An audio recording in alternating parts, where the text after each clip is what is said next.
Ini kita nak ulas satu buku yang bertajuk The Malay Dilemma oleh Ahmad Bustamam. Okey, ini buku dia. Okey, jadi buku The Malay Dilemma oleh Ahmad Bustamam ni adalah buku yang jarang diketengahkan ataupun jarang dibincangkan oleh pekaji-pekaji sejarah dan pekaji sosial lah di Malaysia.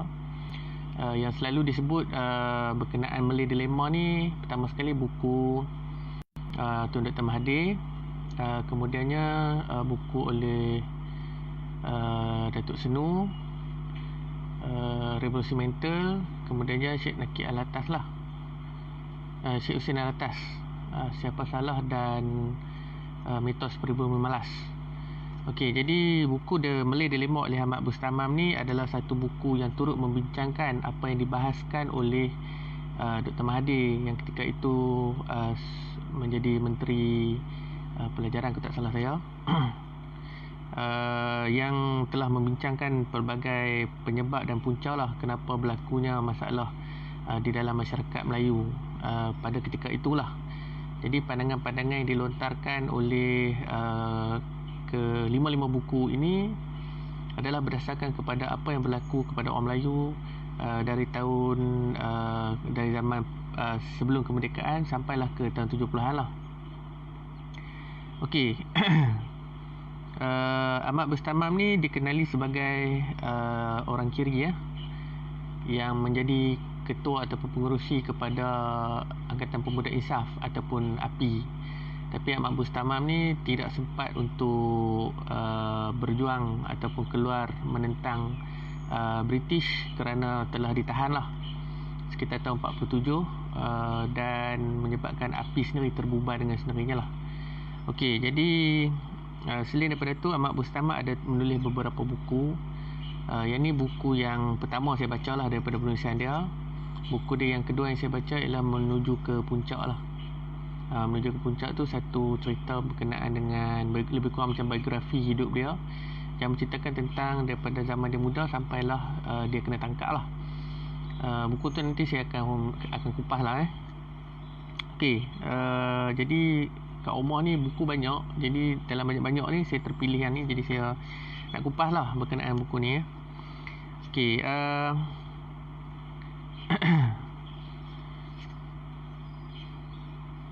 pada tahun 1972, selepas peristiwa 13 Mei 1969, sebelum tu Muhammad Mahathir Mohamad telah dibuang daripada UMNO kerana telah menentang dasar-dasar yang dibuat oleh Tunku Abdul Rahman.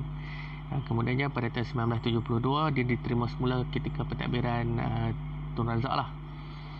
Okey, pada tahun 1974 beliau dilantik menjadi kabinet seorang menteri lah, dia dalam kabinet Tun Razak. Kemudiannya pada tahun ketika tahun 76 ketika Perdana Menteri Tun Razak meninggal dunia, Hussein On melantik secara automatiknya kemudiannya melantik lah Dr. Mahathir sebagai salah seorang menteri dia jugalah. Okey, jadi ketika dia menulis buku Malay Dilemma ni, buku ni mengupas saya tunjuk lagi sekali. Buku ni nipis saja. Buku ni mengupas pandangan-pandangan yang dilontarkan oleh Tun Dr. Mahathir pada ketika itulah dan ini buku ini dia membidas dan menyokong jugalah.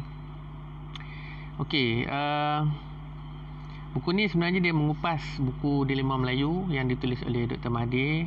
Dia cuba memperincikan lah dan memperlihatkan daripada satu sudut, iaitu daripada pandangan orang sosialis. Jadi Ahmad Bustamam seorang sosialis yang memperjuangkan kesamarataan dan perjuangan kaum. Okey, saya duk baca yang menariknya sebab dia ada sebut tentang ekonomi orang Melayu. Dia kata sekejap saya cari balik, tak jumpa pula dah tanda tadi. Okey, dia kata salah satu masalah orang Melayu ialah siapakah yang mempunyai Melaya, siapakah yang mempunyai tanah Melayu. Orang-orang Melayu mengatakan mereka yang mempunyai tanah Melayu, kerana baik hatinya orang Melayu tidak bertindak membantah dan menghalang orang-orang bukan Melayu datang tinggal untuk mencari rezeki. Okey, jadi Ahmad Bustamam dia kata siapa sebenarnya yang duduk di tanah Melayu ni lah. Jadi kerana kebaikan kita tu, kita telah di orang kata apa, ditolak lah sikit-sikit Okey, dia juga membahaskan tentang apa yang dikatakan oleh Dr. Mahathir tentang takrifan-takrifan siapakah rakyat sebenar, siapakah pemilik tanah Melayu pada ketika itulah. Jadi bagi Ahmad Mustamam, dia kata banyak benda yang harus dilihat semula lah, selain daripada apa yang disebut tentang kerajaan, siapakah orang Melayu dan sebagainya lah. Maknanya daripada definisi perlembagaan, dia kata apakah yang sepatutnya dibuat oleh Tun Dr. Mahathir pada ketika itu, bukan sekadar menulis. Dan dia menariknya, dia kata kerajaan Melayu inilah di dalam tahun-tahun 40-an yang telah gigih disarankan oleh Dr. Burhanuddin Al-Hilmi, iaitu pengerusi PKMM, sehingga diterima oleh Gabungan Putera AMCJA sebagai mewakili Melayu dan Majlis Bergerak Serentak Malaysia sebagai wakil bukan Melayu, dan seterusnya dimasukkan ke dalam perlembagaan rakyat, dikemukakannya ke seluruh negara. Okay, jadi kerajaan ni menurut Ahmad Mustamam digerakkan oleh PKMM dan bukannya UMNO lah. Jadi kalau tak ada usul ataupun perlembagaan rakyat pada tahun 1948 tu yang mendefinisikan siapakah Melayu, bermakna kita tak tahu siapakah Melayu yang sebenar, apakah definisi ataupun ciri-ciri seorang Melayu itu yang sebenarnya lah.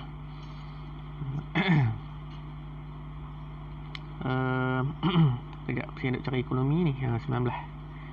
Suara clear kot no? Okey, jadi yang paling mustarak sekali dilema ekonomi orang Melayu lah. Benda ni dikupas dalam kelima-lima buku berkenaan ekonomi orang Melayu. Dia banyak topik lah dalam buku ni, tapi saya sangat tertarik dengan dilema ekonomi Melayu. Sebab dilema ekonomi Melayu ni bukan dibincangkan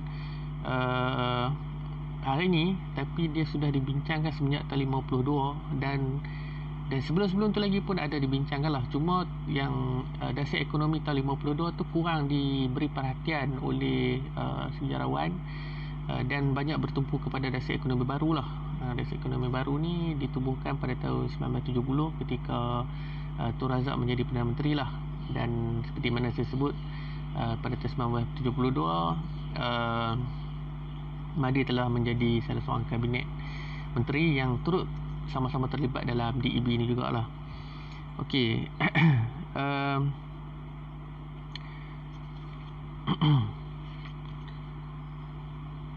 Dia kata dalam ni contohnya macam Rida.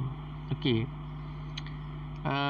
Bagi dia ni macam kupas lah Ahmad Mustamam dia mengupas. Dia kata agak menarik juga pendedahan dan kesimpulan yang dibuat oleh Mahathir Mohamad tentang Rida ataupun lembaga pembangunan perusahaan luar bandar yang dilancarkan oleh penjajah Inggeris.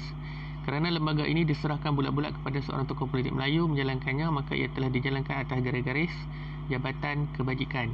Yang patut mendapat bantuan tidak mendapatnya, sedang yang tak patut mendapat diberikan peluang pula. Hasilnya seperti berniaga buluh kasap, hujung hilang pangkal lesap. Tetapi Rida menurut Dr. Mahathir Mohamad sungguh pun gagal mencapai matlamatnya bagi membangunkan tenaga ekonomi orang-orang Melayu yang merupakan tujuan bermulanya penubuhan Rida, namun ia berjaya menukar cara berfikir orang-orang Melayu terhadap kegiatan ekonomi di negeri ini. Okey, penubuhan Rida melenyapkan sama sekali pendapat yang kerajaan tidak bertanggungjawab untuk menolong orang-orang Melayu dalam lapangan perniagaan. Sejak itu, sebarang usaha yang dijalankan oleh orang-orang Melayu di bidang perniagaan sekalipun tidak mendapat bantuan kerajaan tidak dapat dihalang lagi atas sebab-sebab kekurangan pengalaman, kekurangan modal dan seumpamanya lah. Kepada orang-orang bukan Melayu, terutamanya Cina, penubuhan Rida ini adalah satu pemberitahuan pada mereka yang orang-orang Melayu dan kerajaan tidak akan menerima sebagai satu keharusan pemisahan orang-orang Melayu dari mengambil bahagian dalam bidang perniagaan ini. Okey, berkenaan dengan Rida ni, sekarang ni saya tengah duk buat satu buku, saya tengah duk buat satu penulisan berkenaan kata tajuk di Kampung Baru lah. Dan Kampung Baru ni saya fokus kepada negeri Pahang, dan saya tengah tengok balik rekod-rekod British lah, rekod-rekod primer. Dan kadang saya share jugalah dekat saya punya personal Facebook saya.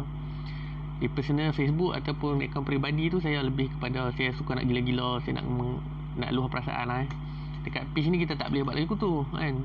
Kita tak nak menimbulkan reaksi kurang senang lah di kalangan orang ikut yang telah ikut saya lah kan. Tapi benda-benda macam tu saya nak kongsi kepada kawan-kawan semua. Saya rasa saya takut jadi macam personal account lah kan. Sebab kita sejarah ni kita sembang pasal segala-galanya, termasuklah politik. Jadi pandangan-pandangan politik tu kadang-kadang tak disukai oleh kawan-kawan saya lah yang ada daripada pelbagai latar politik. Tapi sepanjang saya melihat dan membaca buku-buku berkenaan Melayu ni, masalah kita ni terlampau besar kan. Kita menghadapi satu dilema yang sangat besar lah, sampai kita tak boleh nak duduk dengan selesa lah. Okey, berbalik dengan Rida ni sebenarnya ditubuhkan 1951 setelah dicadangkan oleh Henry Geni. Okey, Henry Geni ni orang yang turut menjadi orang yang bertanggungjawab melancarkan darurat pada tahun 1948 lah, dan rancangan kampung baru pada tahun 1950. Penubuhan kampung baru ni sering disebut dengan nama rancangan Briggs ataupun Briggs Plan yang dibuat oleh Sir Harold Briggs pada tahun 1950. Okey, jadi dalam banyak buku yang saya baca lah berkenaan Rida ni, selalu disebut berkenaan Rida ni tujuan dia adalah untuk membantu orang Melayu. Dan seperti mana di dalam buku penerangan, Jabatan Penerangan terbit, saya ada buku dia. Rida ni dia bertujuan untuk membantu orang Melayu lah yang berada di kampung-kampung untuk membangunkan industri desa dan sebagainya. Tapi bila saya baca rekod dan selama saya baca buku-buku ni, saya rasa sangat bertentangan lah. Sebab di dalam rekod-rekod berkenaan dengan Rida ni, Rida memang ditubuhkan untuk membantu kampung, tetapi bukan kampung orang Melayu, kampung baru Cina, kampung baru yang zaman komunis tu. Jadi sebenarnya kalau tak ada kampung baru, bermakna kampung Rida ni takkan wujud. Apa nak maksud saya? Maknanya disebabkan peristiwa itulah maka Rida ditubuhkan pada tahun 1951. Jadi benda ni yang jadi macam penipuan dalam sejarah yang saya rasa tak banyak orang tengok dan kaji balik sejauh mana benda ni berlaku.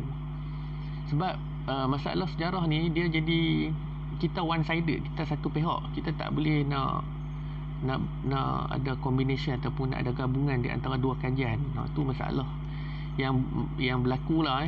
Jadi sebab tu sejarah ni kita tengok jarang bila kita sembang pasal hubungan etnik di Malaysia ni, kita tak dapat satu konklusi di antara pertembungan orang Cina dengan Melayu kan. Kalau hubungan etnik ni biasanya dibincangkan tentang masalah satu kaum je lah. Sama juga dengan sejarah. Kalau contohnya macam kita cerita PKM, kita cerita pasal PKM je, kita tak cerita tentang keseluruhan kesan dan impak sosial ke atas orang Melayu, orang India, orang Cina. Kita tak ada kajian yang semacam itulah. Maksud saya yang membincangkan keseluruhan orang-orang yang terlibat di dalam peristiwa keganasan komunis tu lah. Jadi sebenarnya Rida ni tuan-tuan, untuk pengetahuan tuan-tuan semua, Rida ni ditubuhkan oleh British semata-mata kerana kampung baru yang ditubuhkan oleh British juga pada tahun 1950. Bukanlah tujuan Rida ditubuhkan untuk membantu kampung-kampung Melayu. Jadi untuk cover lah, untuk menyedapkan hati orang Melayu, maka dilantiklah Datuk Onn Jaafar yang pada ketika itu merupakan pengerusi UMNO untuk menyelaraskan kampung-kampung Melayu jugalah. Tapi secara keseluruhannya, kalau kita tengok secara perbandingan alami, orang panggil perbandingan sosial di antara kampung baru dengan kampung orang Melayu, kampung kita ni memang sangat jauh berbeza. Dan bila saya tengok buat kajian pasal kampung baru ni, ni lajak sikit, saya buat kampung baru berkenaan kampung baru di Pahang. Jadi di Pahang ni ada 9 buah kampung baru yang penduduknya semua orang Melayu. Tapi sepanjang saya duduk meneliti rekod-rekod ni, saya tak jumpa pun rekod berkenaan kampung baru Melayu. Dia macam hilang ke apa ke saya tak pasti, tapi memang tak ada rekod yang saya jumpa lah. Maknanya primer rekod lah, bukan buku tau. Buku memanglah tak ada langsung. Memang tak ada siapa pun menulis tentang Kampung Baru Melayu. Yang orang tahu Kampung Baru KL kan, yang tu dah wujud lama. Yang Kampung Baru zaman komunis ni, yang tak ada lagi orang buat kajian secara umum melihat kepada perspektif orang Melayu lah. Jadi benda ni pun satu perkara yang pelik juga, yang tak dilihat, tak dikaji. Saya tak tahulah apa orang Melayu tengok sebenarnya dalam bidang sejarah ni, apa benda yang kita fikir naknya. Tapi benda-benda tu yang memberi impact ataupun kesan kepada orang Melayu pada hari inilah. Okey.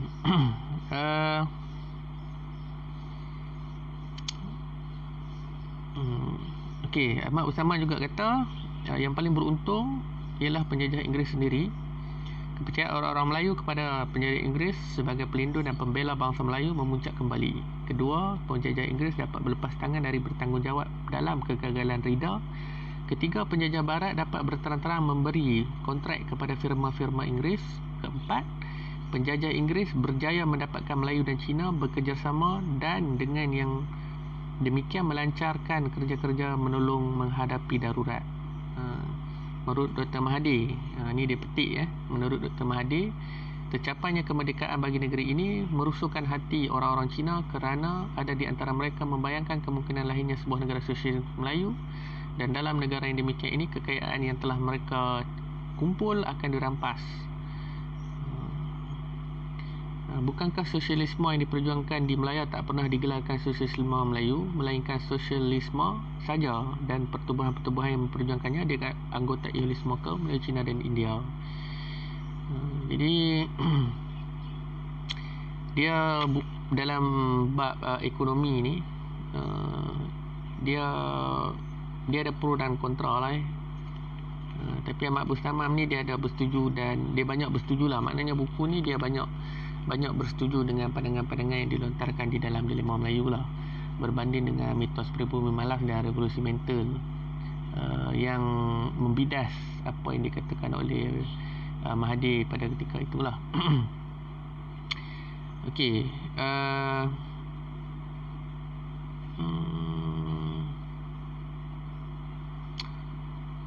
Okey, Dilema Melayu kata Dr. Mahathir menutup bab 4 ini, bab ekonomi inilah dalam buku Ahmad Bustamam, ialah mereka harus berhenti mencuba dan membantu diri sendiri supaya mereka boleh berbangga menjadi rakyat sebuah negara yang kaya raya, ataupun cuba mendapatkan sebahagian dari kemakmuran negara yang dibanggakan ini. Sekalipun dengan berbuat demikian, gambaran ekonomi Malaysia menjadi kabur sedikit. Okey, rakyat biasa dan orang-orang seperti saya ini paling-paling boleh membuat pilihan yang mana satu yang harus dilakukan oleh bangsa Melayu dengan menyatakan pada kertas dalam bentuk tulisan, melaungkan dalam bentuk percakapan dan sebagainya lah. Jadi bagi Ahmad Bustamam ni, dia tak mengupas banyak lah tentang dilema ekonomi orang Melayu ni. Dia cerita secara langsung lah pandangan-pandangan yang dilontarkan oleh Dr. Mahathir dalam hal ekonomi orang Melayu. Sebenarnya kalau hampa rajin baca lah buku-buku berkenaan dengan melayak ekonomi yang ditulis oleh orang putih, pengkaji-pengkaji daripada Barat, Cina dan sebagainya, kita ni macam lepas ke tepi. Kita ni macam seolah-olah kita tak menyumbang kepada ekonomi lah. Dan disebabkan tu hampir 40 tahun, 50 tahun sejarah ekonomi Malaysia berkisarkan kepada orang Melayu tak buat apa. Orang Melayu malas, orang Melayu tak menyumbang kepada ekonomi. Yang benda tu dijajah lah sampai hari ni. Dan sebenarnya bukan tak ada, tapi saya tak pastilah kenapa tak ada kajian yang dibuat berkenaan dengan sumbangan-sumbangan ekonomi oleh orang Melayu pada ketika itulah. Dan dia jadi juga antara sebab adalah satu rekod the rice rotation ada dekat arcade. Saya baca file berkenaan beras lah, penggiliran ataupun catuan beras yang berlaku pada tahun 1948 hingga 1960. Cerita pasal catuan beras ni, orang putih kata ketika itu pada tahun 1950, orang Cina ni dia dah desak British untuk bagi lesen kepada dia sebagai pemborong beras Tapi British dia tak bagi. Dia kata kalau bagi lesen borong ni, orang Melayu akan ketinggalan terus kan. British ni dia pun ada susah nak cakap sebab dasar dia ni susah nak difahami. Sebab dia ada pegawai yang menyokong, ada pegawai yang macam baik dengan Cina lah kan, totally baik dengan Cina, yang menyebabkan dilema kita tu kan. Kesan daripada apa perbuatan mereka tu, orang Melayu ni jadi macam tak tentu arah kan, nak pergi ke mana kan, nak pergi kiri kena, nak pergi kanan kena kan. Jadi benda-benda ni lah yang menyebabkan kita jadi tak tentu arah. Kemudian cerita pasal dilema beras tu tadi ni, ada laporan tu mengatakan bahawa daripada 1,000 orang pemborong ni, masa tu Cina ni dia nak borong terus, dia nak buka kilang sendiri. Jadi British tak bagi. British kata daripada 1,000 pemborong ni hanya ada 80 orang saja orang Melayu di seluruh Malaysia, di seluruh tanah Melayu pada ketika itu. Rekod tu tahun 1956. Jadi daripada 1,000 ada 80 orang saja orang Melayu yang mampu untuk menjadi pemborong beras secara besar-besaran. Benda ni yang British tengok kalau tak dibantu orang Melayu, jadi orang Melayu ni ketinggalan lah. Dan di dalam laporan tu pun juga menyebut orang Melayu ni dia bukan, British dia puji tau, dia kata orang Melayu ni pandai berniaga, tapi dia ada satu sikap, dia tak mau kaya. Dia macam tak ramai lah yang bersikap macam tu. Kalau ada pun mungkin daripada 10 mungkin ada 2. Yang lain tu dia lebih kepada berniaga, cukup makan apa cukup lah. Dia tak ada keinginan untuk kaya. Ini British kata dalam laporan dia lah, dalam laporan seorang pegawai British yang melihat kepada situasi pesawah-pesawah Melayu di Pahang lah. Dan dia kata para petani pula, para pesawah ni, dia akan tanam padi, kemudian dia akan kira. Okey, contohnya kalau dia ada 2 relung ataupun 2 petak sawah, setengah petak sawah tu untuk dia makan. Dia simpan siap-siap beras padi tu semua, dia simpan siap-siap untuk stok dia lah. Kemudian yang lebih tu dia jual. Dan dia jual pada harga yang dia pun tak tahu harga atau 50-an ni dia tak tahu harga pasaran. Jadi dia jual ikut suka dia lah. Ini yang berlaku kepada orang Melayu pada ketika itulah. Sama juga macam sekarang, walaupun kita ramai, tapi saya yakin bahawa kita tidak memiliki ilmu yang banyak dalam bidang perniagaan lah. Macam saya sendiri pun, saya minat nak berniaga, tapi kalau saya berniaga, siapa nak buat ajar sejarah kan? Kalau saya duk buat ajar sejarah, saya tak ada duit pula kan. Ni cerita terang kan, kita menuntut ilmu ni, kita tak boleh kaya, tapi kita cuba nak menyedarkan masyarakat lah. Itu je lah. Okay. Sebelum tu, kepada kawan-kawan semua, kalau yang belum subscribe saya punya akaun YouTube, tolong subscribe lah. Okay, YouTube saya MHR. Okay,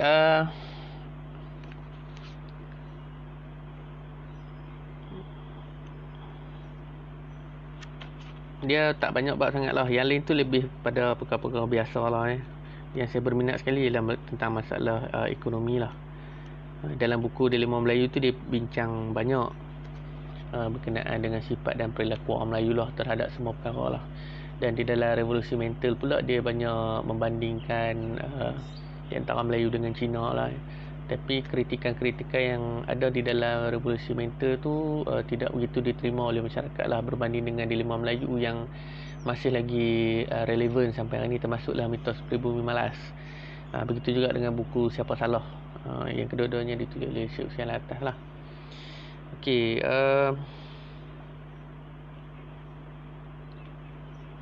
kemudiannya okey, ini berkenaan satu bab last, bab terakhir, kenapa gerangan diharamkan. Okey, ketika pilihan raya pada tahun 1968, kerajaan yang mabuk kuasa ketika itu, kata Dr. Mahathir, terang-terang tidak ingin mendedahkan kritik-kritik yang dilemparkan kepadanya, bahkan membencinya pula. Okey, lalu dia memberikan dua contoh keputusan kerajaan untuk menggunakan wang dari perbendaharaan kerajaan bagi menyelesaikan belanja seorang menteri menuntut malu. Ini kena sama malu lah ni, dari seorang ADR pembangkang yang tak berjaya. Keputusan ini diambil bukan sebelum tetapi setelah ketidakkan jayanya ketindakan itu diumumkan oleh pihak kerajaan. Dalam Dewan Rakyat pernah ditanyakan apakah perlunya pejabat konsul Malaysia ditubuhkan di Taiwan. Perdana Menteri antara lain mengatakan hubungan dengan Taiwan ini akan memudahkan lautan ke negeri itu dilakukan oleh setengah menteri yang nampaknya mendapati tarikh itu sesuai dan serasi untuk mereka lawati. Bukankah jawapan kepada suatu soalan yang begitu penting seperti jawapan bergurau? Yang ni cerita masa Tunku Abdul Rahman lah. Dr. Mahathir mendedahkan juga suatu perkara yang mungkin boleh dipertikaikan. Golongan pelampau Cina semakin gelojoh membuat tuntutan yang melampau. Ini menyakitkan hati orang-orang Melayu. Golongan sehada Cina memandang gelagat pelampau-pelampau Cina ini berguna bagi membendung orang-orang Melayu. Akhirnya pihak sederhana Cina ini mendapati diri mereka menjadi mangsa kepada kebebalan mereka sendiri. Dan untuk mengekalkan pengaruh mereka, maka mereka terpaksa berjalan beriringan dengan puak pelampau itu. Tambah memuncaklah sakit hati orang Melayu. Sakit hati ditujukan kepada kerajaan dan dipendam untuk diluahkan nanti bila tiba masanya. Sementara itu, golongan tak berupa hati di kalangan bukan Melayu juga bertambah. Kerajaan Perikatan terus dalam alam fata morgana, bangga terus kuasa menghebat hingga berlakunya pilihan raya 1969. Okey, keputusan pilihan raya itu memeranjatkan Perikatan. Parti-parti pembangkang mencapai kejayaan cemerlang yang sudah di Selangor. Perikatan memenangi separuh jumlah kerusi saja, sedang yang separuh lagi terlepas ke dalam tangan pihak pembangkang. Okey. So, cerita 1969 ni, kalau kita tengok apa yang berlaku kepada Selangor sekarang adalah rentetan daripada pengulangan lah pada apa yang berlaku dalam pilihan raya 1968. Kalau tak salah saya, Selangor, PKR menang di Selangor tahun 2008 yang telah mengubah landscape politik Selangor itu sendiri sampai hari inilah. Jadi benda ni dia sama lah sebenarnya. Apa yang berlaku kepada UMNO pada tahun 1968 tu tidak diambil pengajaran lah oleh orang UMNO sendiri, yang menyebabkan mereka kalah di beberapa negeri lah. Okey. Dan sesuatu tenggelam puncak inilah meledaknya peristiwa berdarah 13 Mei. Peristiwa yang membuktikan tidak adanya keharmonian kaum yang tulen dan yang berakar tunjang di negeri ini sebagaimana yang disorokkan mereka sebelumnya. Okey, jadi cerita 13 Mei ni satu cerita yang sangat menarik, sangat komprehensif, yang sering dibincangkan oleh banyak penulis-penulis. Antaranya Leon Comber lah yang paling famous sekali, yang paling terkenal sekali ialah Leon Comber yang membincangkan tentang sejarah berlakunya cerita 13 Mei itulah. Begitu juga dengan Tunku Abdul Rahman juga ada menulis dua buah buku berkenaan dengan peristiwa 13 Mei ni. Dan adalah kemudian penulis baru seperti Kwok Kia Song. Lepas tu buku yang di BP terbit Kulit Warna Hitam ni, saya tak ingat nama penulis dia, tapi juga menceritakan tentang peristiwa 13 Mei. Okey, secara keseluruhannya cerita 13 Mei ni satu peristiwa yang sentiasa menjadi perhatian orang Melayu lah terutamanya, dan sering dikaitkan dengan politik. Okey, tapi saya dah 2 tahun lebih saya duk kaji pasal 13 Mei ni. Saya duk kumpul bahan daripada hasil yang kawan-kawan semua duk beli buku kat saya. Saya ni duk jual buku sebab saya nak beli buku kan. Kadang-kadang buku-buku macam ni mahal. Boleh pergi sampai 150, 200. Kadang nak cari mana duit kan, nak beli satu buku saja kan. Dan buku-buku ni kadang-kadang dia ada dalam bentuk PDF, tapi banyaknya tak ada lah. Buku-buku yang macam ni susah nak dapat kan, dan terpaksa beli dekat luar negara ataupun orang kolektor lah. Jadi bila hampa beli buku tu kat saya, duit tu lah saya guna untuk saya beli pula buku dan menulis buku baru lah.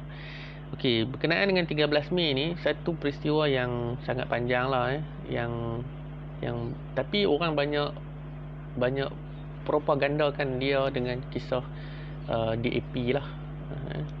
Sebenarnya dalam buku penulisan Leon Comber dan sebagainya, DAP tu dia mai kemudian Yang betul-betul menang di Selangor ialah Parti Gerakan lah. Sebab tanpa pasal ada satu gambar mereka naik lori, mereka bawa bendera Gerakan.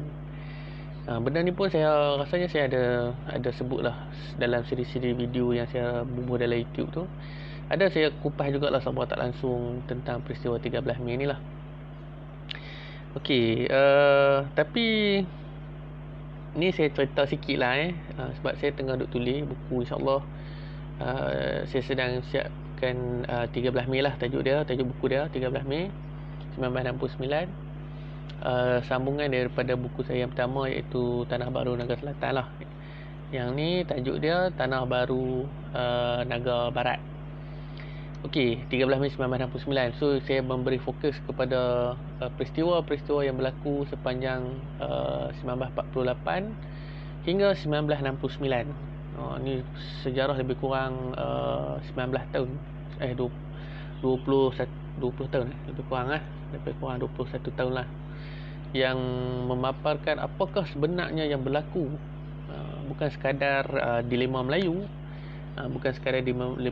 tetapi keseluruhan cerita apakah yang berlaku kepada tercetusnya peristiwa 13 Mei itu sendirilah. Peristiwa tu bukan sebab kalau kita tengok dalam cerita 13 Mei ni, saya saja lanjut sikit. Lampau ada soalan apa boleh tanya lah, tapi bukan dengan topik 13 Mei tu lah. Okey, sebenarnya kalau hampa tengok daripada pelbagai buku yang menulis tentang 13 Mei, tak ada apa yang bincang apakah yang berlaku kepada orang Melayu pada ketika tu. Dia ceritalah event peristiwa yang berlaku pada hari 13 Mei tu, banyak yang cerita.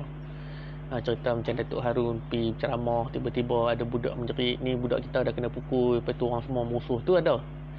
Tetapi sebelum tu, apakah yang berlaku kepada orang Melayu pada ketika itu? Jadi kajian-kajian berkenaan zaman politik zaman Tun Razak ni sangat susah nak dijumpai. Ini satu lagi perkara, dan banyak-banyak perkara yang saya sebut selama hari ni pun cerita berkenaan dengan Tun Razak. Zaman pentadbiran Tun Razak juga tidak dikupas dengan begitu banyak lah. Ada tapi tak banyak buku, tak banyak lah. Benda ni susah lah.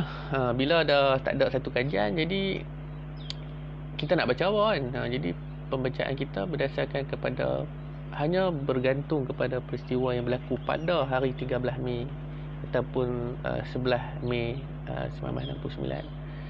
Tetapi sepanjang saya melihat kepada sejarah 21 tahun sebelum tertusnya 13 Mei itu,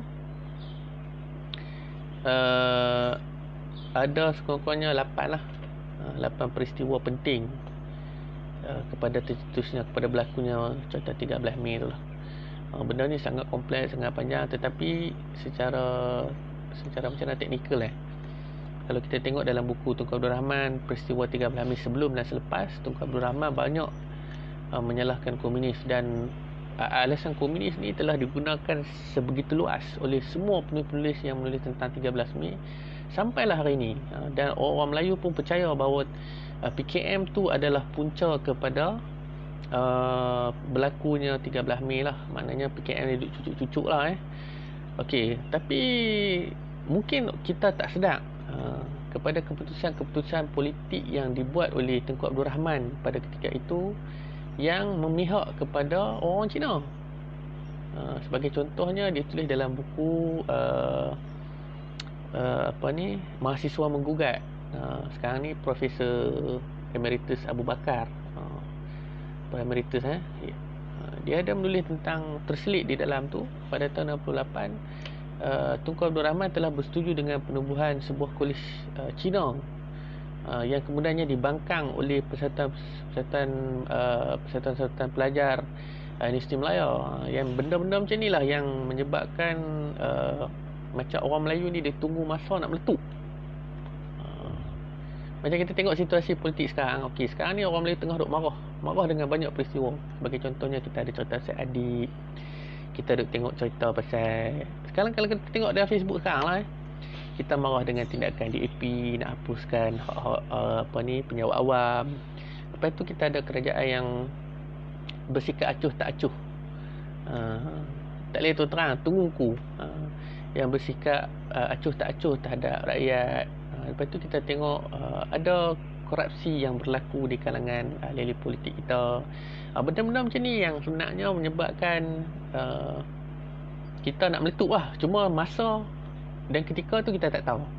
Tapi cerita 13 Mei ni pasal dia dah lepas, kita dah boleh cari rekod, kita dah boleh baca pandangan-pandangan semua, barulah kita tahu bahawa sebenarnya 13 Mei yang berlaku tu bukanlah sesuatu peristiwa yang saja-saja nak jadi, ataupun sering dikatakan oleh orang Cina bahawa ia adalah satu komplot di antara Tunku Abdul Rahman, Tunku Razak, Mahathir dan Tun Dr. Ismail. Tetapi sebenarnya ia adalah satu kemuncak kepada orang-orang Melayu yang sangat geram pada ketika tu kan. Nak buat tak boleh, tunggu masa, pak meletup.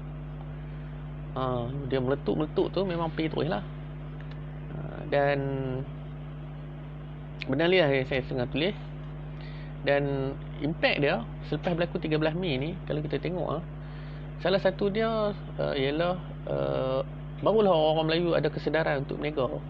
Sebenarnya kita ni, saya nak cakap terang lah, sebenarnya kita ni tak boleh hidup tanpa Cina. Seriously, memang kita tak boleh hidup tanpa Cina. Hampa nak marah saya, hampa ikut seramba lah.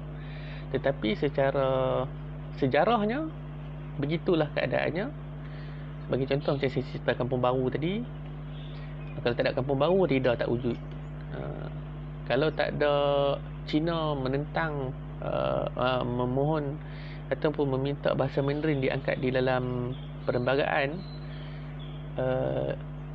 Dewan Bahasa takkan ditubuhkan.